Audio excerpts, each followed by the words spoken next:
மத்தேயு 13ஆம் அதிகாரத்தில் கர்த்தராகிய இயேசு கிறிஸ்து பரலோக ராஜ்யத்தை குறித்து ஒரு உவமையை சொல்லுகிறார். பரலோக ராஜ்யம் தன் நிலத்தில் நல்ல விதையை விதைத்த மனுஷனுக்கு ஒப்பாயிருக்கிறது. மனுஷன் நித்திரை பண்ணுகையில் அவனுடைய சத்துரு வந்து கோதுமைக்குள் களைகளை விதைத்துவிட்டு போனான்.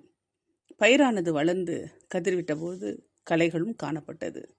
வீட்டெஜமானுடைய வேலைக்காரர் அவனிடத்தில் வந்து, ஆண்டவனே, நீர் உமது நிலத்தின் நல்ல விதையை விதைத்தீர் அல்லவா? பின்னே அதில் களைகள் எப்படி உண்டானது என்றார்கள். அதற்கு அவன், சத்துரு அதை செய்தான் என்றான். அப்பொழுது வேலைக்காரர், நாங்கள் போய் அவைகளை பிடுங்கி போட உமக்கு சித்தமா என்று கேட்டார்கள். அதற்கு அவன், வேண்டாம், களைகளை பிடுங்கும் பொழுது நீங்கள் கோதுமையும் கூட வேரோடு பிடுங்காதபடிக்கு இரண்டையும் அறுப்பு மட்டும் வளர விடுங்கள். அறுப்பு காலத்தில் நான் அறுக்கிறவர்களை நோக்கி, முதலாவது களைகளை பிடுங்கி அவைகளை சுட்டெரிக்கிறதற்கு கட்டுகளாக கட்டுங்கள், கோதுமையோ என் களஞ்சியத்தில் சேர்த்து வையுங்கள் என்பேன் என்று சொன்னான் என்றார். இந்த ஓமைக்கு இயேசு கிறிஸ்து சீஷர்களுக்கு விளக்கம் கொடுக்கிறதை நாம் பார்க்கிறோம். ஜனங்கள் எல்லாம் போன பிறகு சீஷர்கள் அவரிடத்தில் வந்து நிலத்தின் களைகளை பற்றிய ஓமை எங்களுக்கு வெளிப்படுத்த வேண்டும் என்று கேட்கும் பொழுது அவர் மிக தெளிவாக அதற்கு விளக்கத்தை கொடுக்கிறதை மத்தேயு 13ஆம் அதிகாரம் 37 நாம் பார்க்க முடியும். அவர் பிரதியுத்தரமாக, நல்ல விதை விதைக்கிறவன் மனுஷகுமாரன், நிலம் உலகம், நல்ல விதை ராஜ்யத்தின் புத்திரர், களைகள் பொல்லாங்கனுடைய புத்திரர், அவைகளை விதைக்கிற சத்துரு பிசாசு, அறுப்பு உலகத்தின் முடிவு, அறுக்கிறவர்கள் தேவதூதர்கள். ஆதலால் களைகளை சேர்த்து அக்கினியால் சுட்டெரிகிறது போல இவ்வுலகத்தின் முடிவிலே நடக்கும். மனுஷகுமாரன் தம்முடைய தூதர்களை அனுப்புவார். அவர்கள் அவருடைய ராஜ்யத்தில் இருக்கிற சகல இடர்களையும் அக்கிரமங்களை செய்கிறவர்களையும் சேர்த்து அவர்களை அக்கினி சூளையிலே போடுவார்கள். அங்கே அழுகையும் பற்கடிப்பும் உண்டாயிருக்கும். அப்பொழுது நீதிமான்கள் தங்கள் பிதாவின் ராஜ்யத்திலே சூரியனை போல் பிரகாசிப்பார்கள். கேட்கிறதுக்கு காதுள்ளன் கேட்க கடவன் என்று மிக தெளிவாக சொல்கிறதை பார்க்கிறோம். அருமையானவர்களே, இந்த இடத்துல நல்ல விதை தேவனுடைய வார்த்தையை குறிப்பிடவில்லை. தேவனுடைய ராஜ்யத்தில் இருக்கிற கர்த்தருடைய பிள்ளைகளை குறித்து சொல்லுகிறதை பார்க்கிறோம். யோவான் 1ஆம் அதிகாரம் 12வது வசனத்தில், அவருடைய நாமத்தின் மேல் விசுவாசம் உள்ளவர்களை அவரை ஏற்றுக்கொண்டவர்கள் எத்தனை பேர்களோ அத்தனை பேர்களும் தேவனுடைய பிள்ளைகளாகும்படி அவர்களுக்கு அதிகாரம் கொடுத்தார். அவர்கள் இரத்தத்தினாலாவது மாம்ச சித்தத்தினாலாவது புருஷனுடைய சித்தத்தினாலாவது பிறவாமல் தேவனாலே பிறந்தவர்கள். இவர்கள் அனைவருமே ஆண்டவராகிய இயேசு கிறிஸ்துவினால் பிறக்கிறவர்களாய் இருக்கிறார்கள், தேவனுடைய புத்திரராய் இருக்கிறார்கள். ஆகவே இந்த நல்ல விதை கலை என்பது இரண்டு விதமான கூட்டங்களை குறிக்கிறதாய் இருக்கிறது. ஒன்று, நல்ல விதை தேவனுடைய புத்திரர்கள், அவருடைய வார்த்தை மேல் நம்பிக்கை வைத்து இந்த பூமியிலே மறுபடியும் பிறந்தவர்கள், அதாவது தேவனுடைய ராஜ்யத்துக்கு என்று பிறந்தவர்கள் என்பதை நாம் புரிந்து கொள்ள வேண்டும். மற்றொரு கூட்டம் கர்த்தருடைய வார்த்தையை நம்பாதவர்கள், அவர் வார்த்தை மேல் விசுவாசம் வைக்காதவர்கள், மறுபடியும் பிறக்காதவர்கள், அவர்கள் பிசாசினுடைய பிள்ளைகளாக இருக்கிறோம் என்று நாம் பார்க்கிறோம். ஆகவே இந்த இடத்துல இந்த இரண்டு கூட்டத்திலே பார்க்கும்போது நாம் எந்த கூட்டத்தில் இருக்கிறோம் என்பதை நாம் சரியாக புரிந்து கொள்ள வேண்டியவர்களாக இருக்கிறோம். தற்காலத்திலே உலகமாக இருந்தாலும் சரி, சபையாக இருந்தாலும் சரி, இரண்டு கூட்டங்களும் கலந்துதான் காணப்படுகிறது. தீயவர்களும் இருக்கிறார்கள், நல்லவர்களும் இருக்கிறார்கள். 2 கொரிந்தியர் 11ஆம் அதிகாரத்தில் பார்க்கும் பொழுது, அப்படிப்பட்டவர்கள் கள்ள அப்போஸ்தலர்கள், கபடம் உள்ள வேலையாட்கள், கிறிஸ்துவின் அப்போஸ்தலரின் வேஷத்தை தரித்து கொண்டவர்களாக இருக்கிறார்கள். அது ஆச்சரியமல்ல, சாத்தானும் ஒளியின் தூதனுடைய வேஷத்தை தரித்து கொள்வானே. ஆகையால் அவனுடைய ஊழியக்காரரும் நீதியின் ஊழியக்காரருடைய வேஷத்தை தரித்து கொண்டால் அது ஆச்சரியம் அல்லவே. அவர்கள் முடிவு அவர்கள் கிரியைக்கு தக்கதாக இருக்கும் என்று சொல்லி பார்க்கிறோம். ஆகவே இந்த இடத்துல சபையிலே கூட கள்ள ஊழியர்கள், கள்ள அப்போஸ்தலர்கள் என்று பலர் உருவாகி இருப்பதை பார்க்க முடிகிறது. ஆக தேவனுடைய ராஜ்யத்துக்குள்ளே தேவனுடைய புத்திரர்கள் வேஷத்திலே பிசாசானவன் தனக்கென்று ஒரு கூட்டத்தை உருவாக்கி இருப்பதை ஆண்டவர் இந்த இடத்தில் சொல்லுகிறார். ஆகவே நல்லவர்கள் மத்தியிலேயே கலைகளாக இப்படிப்பட்ட கள்ள ஊழியர்கள் இருக்கிறதையும் பார்க்க முடிகிறது. அதே போல கள்ள விசுவாசிகள் இருக்கிறதை பார்க்க முடிகிறது. ஆகவே இரண்டு கூட்டங்கள் சபையிலும் இருக்கிறது, உலகத்தில் இருக்கிறது. சன்மார்க்கர்களும் இருக்கிறார்கள், துன்மார்க்கரும் இருக்கிறார்கள். களை முளைக்கும் போது பார்த்தீங்கன்னா ஆரம்பத்தில் கோதுமை எப்படி இருக்குது அதே போல தான் இருக்கும். இப்போ இந்த நம்முடைய பகுதிகளில் பார்த்தீங்கன்னா நெல் எப்படி இருக்குது அப்படி தான் புல்லும் இருக்கிறது. ஆகவே இன்றைக்கு சாத்தானுடைய பிள்ளைகள் கூட பார்க்கிறதுக்கு ஒரே மாதிரி தான் இருக்கிறார்கள், வெள்ளையும் சொல்லையுமா தான் இருக்கிறார்கள். ஆகவே யோவான் 8ஆம் அதிகாரத்தில் 44வது வசனத்தை சொல்றது, நீங்கள் உங்கள் பிதாவாகிய பிசாசினால் உண்டானவர்கள், உங்கள் பிதாவுடைய இச்சையின்படி செய்ய மனதாக இருக்கிறீர்கள் என்று சொல்லுகிறபடி இந்த நாட்களிலே பிசாசுக்கு பிரியமாய் நடக்கிற ஒரு கூட்டம் இந்த நாட்களிலே சபையிலும் காணப்படுகிறது, உலகத்திலும் காணப்படுகிறது. ஏன்னா அவர்களிடம் சத்தியம் இல்லை. அவர்கள் பொய்க்கு தூதர்களாக இருக்கிறார்கள். பொய்க்கு பிதாவமாகிய பிசாசுடைய பிள்ளைகளாக இருக்கிறார், பொய்யை ஊதுகிறவர்களாக இருக்கிறார்கள். அவர்கள் தன்னுடைய சொந்தத்தில் எடுத்து பேசுகிறார்கள், சுய சித்தத்தின்படி ஓடுகிறவர்களாக இருக்கிறார்கள். ஆனால் வேதம் தெளிவாக சொல்கிறது, பாவம் செய்கிறவன் பிசாசினால் உண்டாயிருக்கிறான்.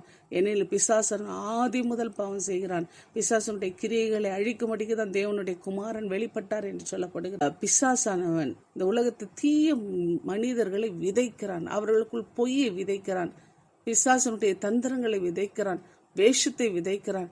ஆகவே இந்த உலகத்தில் 2 விதமான கூட்டத்தில் தேவனுடைய ராஜ்யத்துக்குரிய பிள்ளைகள் யார் என்பதை கண்டு கொள்ள வேண்டியது அவசியமா இருக்கிறது. பிசாசின் பிள்ளைகள் யார் என்பதை கண்டு கொள்வது அவசியமா இருக்கிறது. ஆகவே கர்த்தருடைய பிள்ளைகளாகிய நாம் தெளிந்த புத்தி உள்ளவர்களாக இருக்க வேண்டும் என்று வேதம் தெளிவாய் சொல்லியிருக்கிறது. நம்மிடத்திலே பிசாசனுடைய சுவாபங்கள் வராதபடிக்கு எச்சரிக்கையாக இருக்க வேண்டும். அதற்காக தேவன் அவ்வப்போது எச்சரித்து கொண்டே இருக்கிறார். 1 பேதுரு 5ஆம் அதிகாரம் 8வது வசனத்தை சொல்லியிருக்கிறபடி தெளிந்த புத்தி உள்ளவர்களாயிருங்கள், விழித்திருங்கள். ஏனெனில் உங்கள் எதிராளியாகிய பிசாசானவன் கெர்ச்சிக்க சிங்கம் போல எவனை விழுங்கலாமோ என்று வகை தேடி சுற்றித் இருக்கிறான். இந்த நாட்களில் வேத புரட்டுகள் நிறைய வருகிற தந்திரமான காரியங்கள் நிறைய வருகிறது.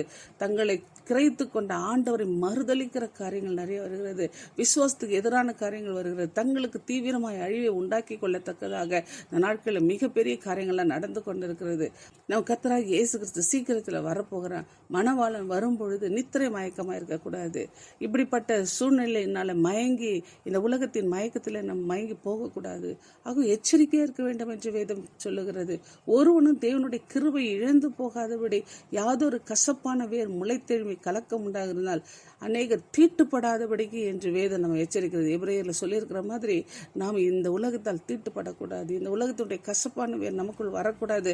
ஆகவே வெகு ஜாக்கிரதையாக இருக்க வேண்டும் என்று நாம் பார்க்க வேண்டும். இந்த உலகம் அனைத்தையும் மோசம் போக்குற பிசாசானவன் கீழே தள்ளப்பட்டான் என்று நாம் பார்க்கிறோம்.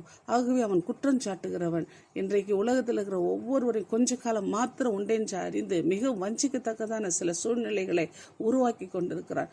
ஏசாயால சொல்லுகிறபடி ஏசாயா 56:9 பார்க்கிறோம், வெளியில் சஞ்சரிக்கிற சகல மிருகங்களை, காட்டில் உள்ள சகல மிருகங்களை பட்சிக்க வாருங்கள். அவனுடைய காவர்கள் எல்லாரும் ஒன்றுமறியாத குருடர், அவர்கள் எல்லாரும் குலைக்க மாட்டாத ஊமையான நாய்கள், தூக்க மயக்கமாய் புலம்புகிறவர்கள், படுத்து கொண்டிருக்கிறார் நித்திரை பிரியர். ஆகவே இன்றைக்கு சபை தூங்கி கொண்டிருக்கிறது. சபையிலே இன்றைக்கு விழிப்பு இல்லை, எல்லாமே உள்ள நுழைகிறதா இருக்கிறது. ஓநாய்களும் பட்சிக்கிற மிருகங்களும் உள்ளே நுழைகிறதா இருக்கிறது. இன்றைக்கு சபையானது வஞ்சிக்கப்படாதபடிக்கு காத்து கொள்ளப்பட வேண்டும். இந்த விசுவாசிகள் ஒவ்வொருவரும் ஜாக்கிரதையாக இருக்க வேண்டும். ஆரோக்கியமான உபதேசத்தை கேட்க மனதில்லை. இன்னைக்கு உபத்திரம் என்றாலே பயந்து போகிற மக்களாக இருக்கிறார்கள்.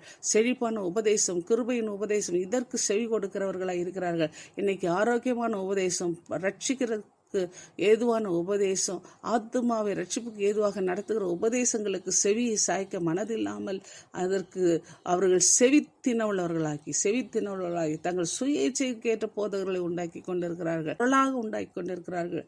சத்தியத்துக்கு செவியை விலக்கிக் கொள்கிறார்கள். உபத்திரம் என்றாலே பயப்படுகிறார்கள்.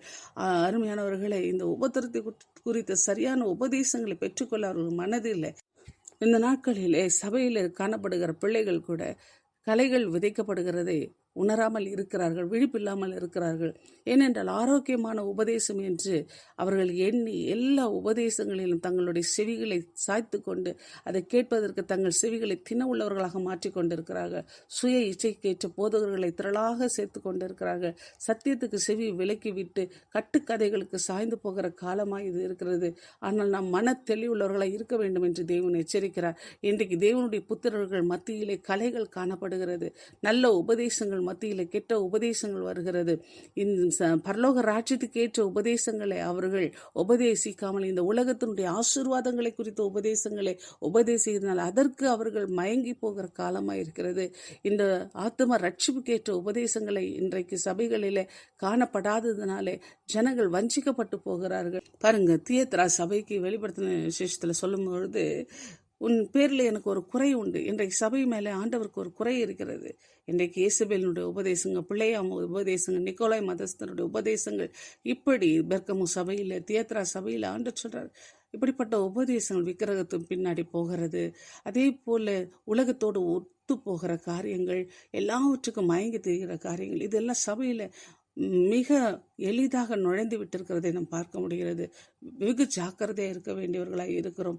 அருமையானவர்களே, தேவனுடைய ஊழியர்கள் உலகத்தில் தீய மனிதர்களை வெளியேற்றும் பொழுது சில நேரங்களில் நல்ல மனிதர்களும் அவர்களோடு கூட அழிந்து போகிறதை பார்க்கிறோம். அதனால் தான் ஆண்டவர் சொல்றார், கோதுமையோடு கலையை வளரட்டும், இருக்கட்டும், ஒரு நாள் வரும். அந்த நாளிலே ஒரு முடிவிலே, உலக முடிவிலே தெய்வதூதர்களை கொண்டு நல்லவர்கள் தனியாக கெட்டவர்கள் தனியாக நாம் பிரிக்க முடியும். அந்த நாட்களிலே தேவனுக்கென்று தேவனுடைய ராஜ்யம் ஸ்தாபிக்கிற நாளிலே கர்த்தருடைய பிள்ளைகள் ஒன்றாக சேர்ந்து தேவனுடைய ராஜ்யத்துக்குள் பிரவேசிப்பார்கள்.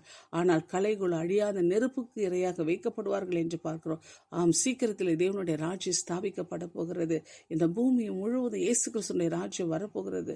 அந்த ராஜ்யத்துக்குள் பிரவேசிக்கிற ஒரு நல்ல அனுபவத்துக்குள்ளாக தான் தேவனுடைய புத்திரர்களாகிய தேவனுடைய பிள்ளைகளாகிய நாம் ஆயத்தப்பட வேண்டும் என்று தேவன் விரும்புகிறார். ஆண்டவருடைய நாள் வரப்போகிறது. தேவனுடைய ராஜ்யம் இந்த பூமியில ஸ்தாபிக்கப்பட வேண்டும். கர்த்தர் இந்த பூமியில தேவனுடைய ராஜ்யத்தை ஸ்தாபிக்கப்பட வேண்டும் என்றுதான் அவர் விரும்பினார். முதலாவது அவருடைய செய்தியே பரலோக ராஜ்யம் சமீபமாக இருக்கிறது என்று தான் அவர் குறிப்பிடுகிறதை பார்க்கிறோம். அந்த ராஜ்யம் இந்த பூமியில வர வேண்டும். இந்த பூமி முழுவதும் சாத்தானுடைய ராஜ்யம் ஆளுகை செய்து கொண்டிருக்கிறது. உலகத்தின் அதிபதி அதை அவன் ஆட்சிக்குட்படுத்தி கொண்டு இருக்கிறான். அருமையானவர்களை, இந்த பூமியை நாம் ஆள வேண்டும் என்பதுதான் தேவ சித்தம். நாம் ஆளுவதற்கு பதிலாக அவன் ஆண்டு கொண்டிருக்கிறான். ஆனால் இன்றைக்கு கர்த்தராகிய இயேசு கிறிஸ்து நாம் ஆளுகை செய்வதற்கான அதிகாரத்தை கொடுக்கிற ராஜாக்களாக, ஆசாரியர்களாக நம்மை உருவாக்கி இருக்கிறார். அந்த காலத்திலிருந்து நம்மை மீட்டெடுத்திருக்கிறார். நம்மை மீட்டெடுத்து நம்மை ராஜாக்களாக அந்த அதிகாரத்துக்குள்ளாக நம்மை வழிநடத்த வேண்டும் என்று அவர் விரும்புகிறார். ஆனால் சபையானது இன்றும் அந்த அறிவை பெற்றுக்கொள்ளவில்லை. தேவனுடைய ராஜ்யத்தை நான் தனக்குள்ளாக ஸ்தாபிக்கவில்லை.